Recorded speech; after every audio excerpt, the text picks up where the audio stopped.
What's going on, you guys? My name is Rayge and we are back today with a raid video guide for all of you. So in case you guys haven't seen here, G19 is officially live in game and now we have different avenues to access it. But more specifically, I'm going to be walking you guys through some of the best teams right now to build, because one of the ways it's accessible is actually through participating in Alliance raids, more specifically the Incursion 2. So in case you guys have not seen, I just want to quickly give you a recap here.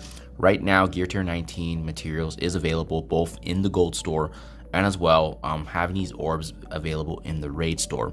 How you gain access to these raid orbs actually is going through and participating in your alliance raids and making sure that you guys are actually participating in the Incursion 2.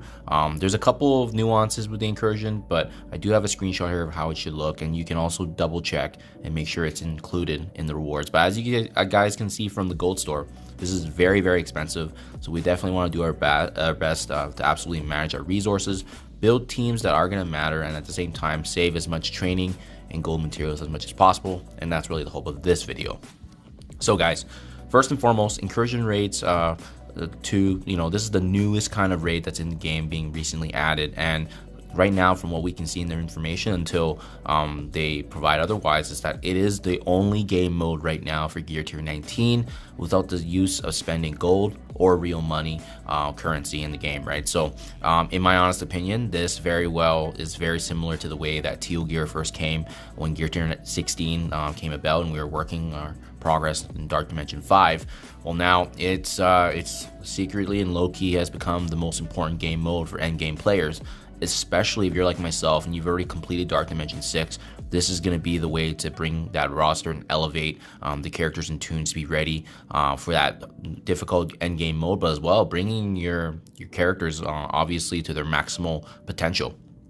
Now, having said that, the good news is that you do get rewards regardless of where you kind of rank in these specific raids, but you do get additional if you hit the 30% threshold and the 60%.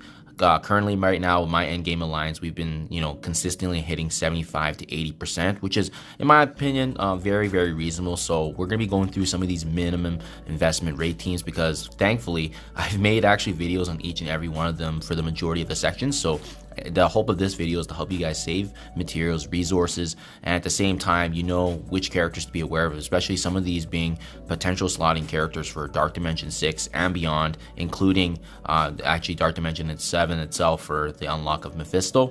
And obviously, at the end of the day, I'm hoping this is going to save you resources and help you manage your roster better, because we've seen how expensive Gear Tier 19 is, and it's only going to compound from here on out. So here is a screenshot of the Incursion Rate 2. Make sure it shows Dr. Strange Heartless on the screen, but as well, there's another one that's called the First Strike. That one does not have any of the Gear Tier 19 materials, so make sure you guys are participating in Incursion Rate 2 and not the one that has First Strike included in its naming nuance. Now guys, another quick recap here with the Incursion Rate 2, just to go through the difficulty overall. If you have the right teams built up, which I'll be going through in detail, as well as how high I brought them up and the gear tier levels and so forth, this is kind of where the difficulty lies with Incursion Rate 2. So Mystic Notes, if you have the correct team, it's pretty easy. Tech Notes, pretty easy. The Mutant Notes do get very, very interesting, because it actually can be easy or moderate depending on the teams you have, and that's usually the options available are the Extreme X-Men or a massive Def C team plus Apocalypse.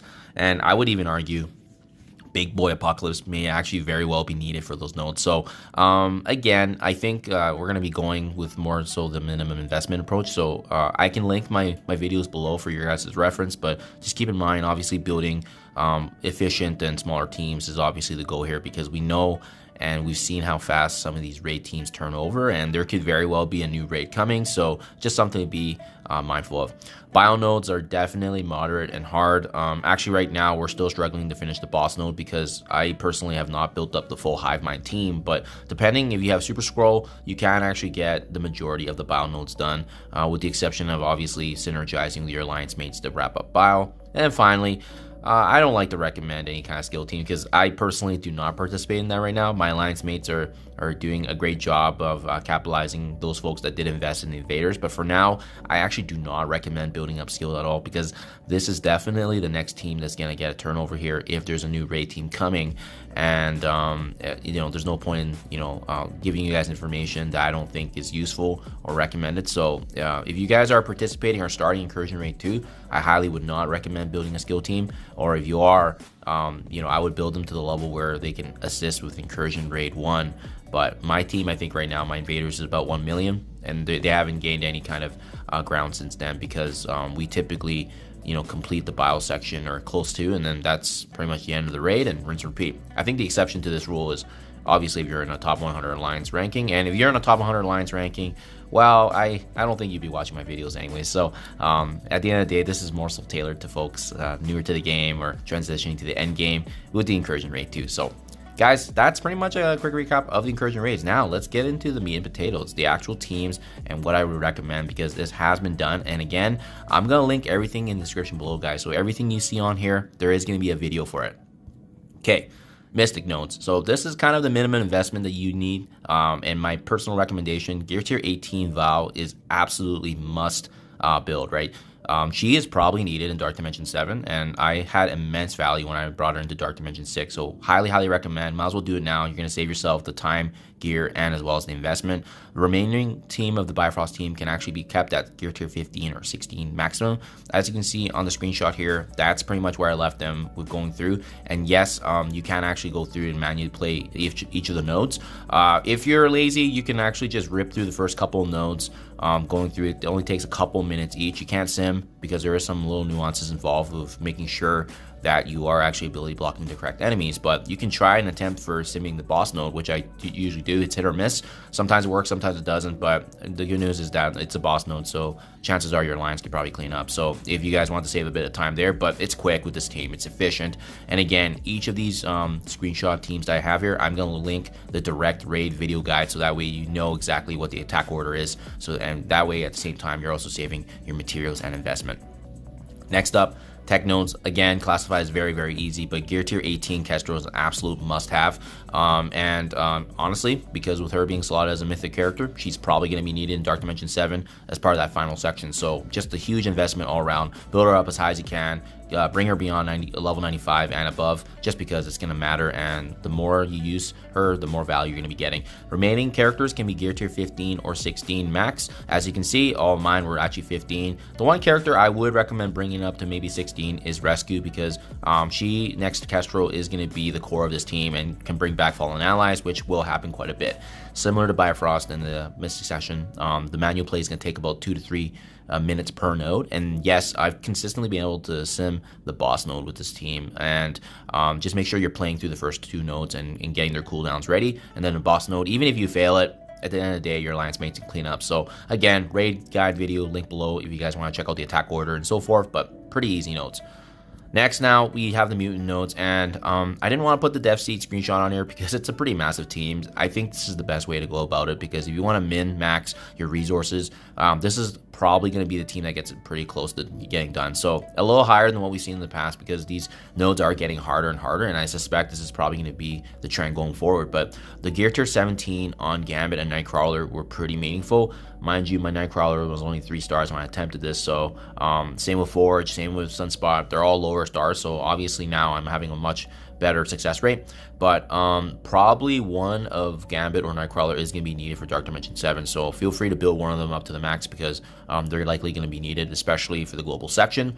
Remaining characters can be Gear Tier 16 or 17. On screen here, they're actually at 16, but if you do bring them up higher, they are going to make it easier for sure. Manual play does take a little bit longer than the previous ones, because there's a little bit more strategy involved in terms of the attack order. And again, I'll link it below, guys, but it's the boss node that usually is the one you really need to focus on.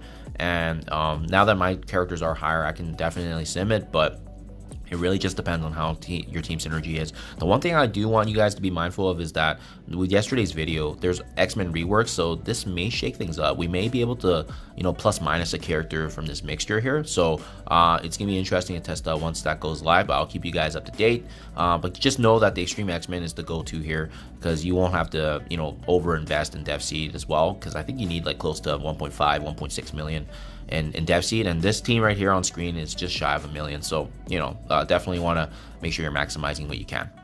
Last but not least, guys, the Bio Nodes. So scroll teams can clear nodes 1 and 2 pretty easy, but, you know, I say scroll team because that means you need actually super scroll on the team.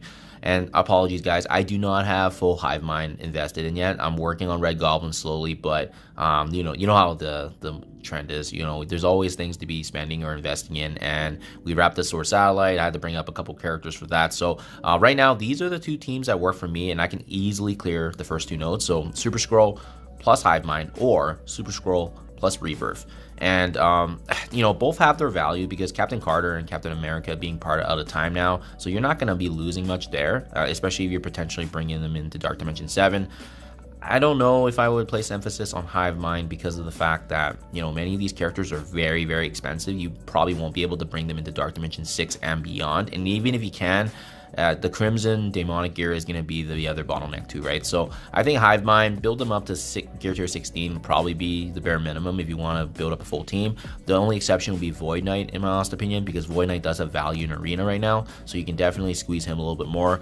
As for the Rebirth, if you're still planning to go about this route, Captain America and Captain Carter for myself were brought into Darkdimension 6, so that's why they're as big as they are. But I should definitely try some synergies, maybe some hybrid teams here, maybe mix them up with Void Knight here and there. But anyways, these 2 teams right now that you see on screen, the majority of them are Gear Tier 16. Even Venom and Carnage were able to get those first 2 nodes done at Gear Tier 15. So there's definitely value to be had, but just be careful bringing up the Hive Mind team because they're a raid team and they do have some potential in war if you slot them in correctly. Right now, there's Cosmic Crucible value because of the Sinister Superior 6 synergies, but we don't know how that's going to shake out. They're just not a great overall team outside of raids, so just something to be mindful of if you guys are planning to invest into the moon. So there you guys have it. Investment minimum teams here for the Incursion 2 raids right now that you guys can maximize in terms of making sure that you can save more gold as well as your resource. Let me know what you think in the comments below. And again, I didn't touch base on skill because I haven't been participating in that at all. But if I do in the future, I'll let you guys know. Thank you for your time as always, and I'll catch you guys in the next one.